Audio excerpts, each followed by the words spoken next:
mais uma reflexão de caminhar na graça. Entendermos o significado de tempo, entendermos sobre onde de fato Deus habita, nós começamos a amadurecer, a compreender a vontade de Deus e a nos submeter a isso. Logo no início do Evangelho de João, Jesus testemunhando acerca da vontade de Deus, fala acerca do templo, do verdadeiro templo. Logo depois de expulsar todos os cambistas, todos aqueles que negociavam no pátio do templo.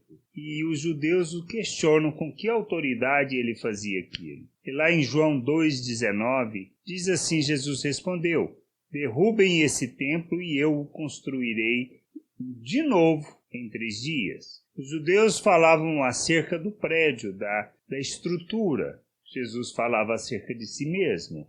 No 21, 22 lemos, porém, o templo do qual Jesus estava falando era o seu próprio corpo. Quando Jesus foi ressuscitado, os seus discípulos lembraram que ele tinha dito isso e então creram nas Escrituras Sagradas e nas palavras dele. Então, que a gente necessita entender e não podemos esquecer qual o verdadeiro templo que Deus busca, que Deus quer e que Deus está construindo. Pois se não entendermos isso, nós focaremos na aparência, na estrutura e em regras que não têm nada a ver com a vontade de Deus.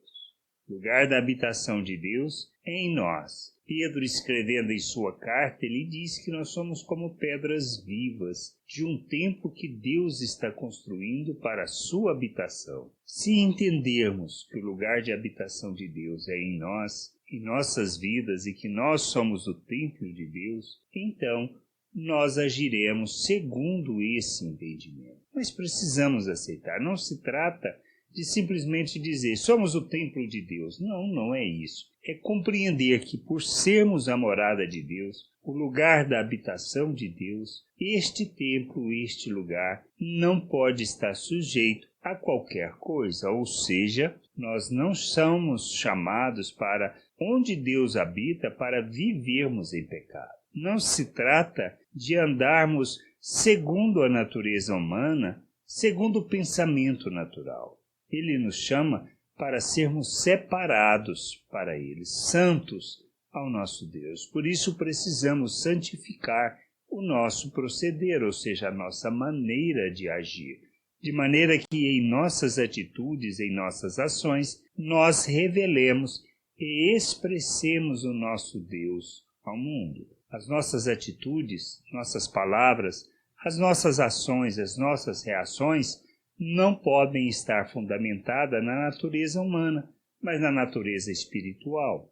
Deus nos chama para ser seus filhos, seu templo, o lugar da sua habitação. De maneira que em todas as nossas ações, em todas as nossas palavras e reações, nós manifestemos as suas virtudes. E quando falamos de virtude, nós estamos falando da expressão do perdão, do amor de Deus, da graça que Ele revelou a nós. Precisamos crescer, precisamos amadurecer e precisamos expressar o amor de Deus às pessoas. Que a gente possa entender isso, compreender e não esquecer que somos o lugar onde Deus habita e por isso nós não podemos viver segundo as regras da natureza humana, mas devemos nos submeter a Cristo como Senhor e Salvador e fazer de nossas vidas instrumento para a expressão do Pai neste mundo, santificando o nosso proceder,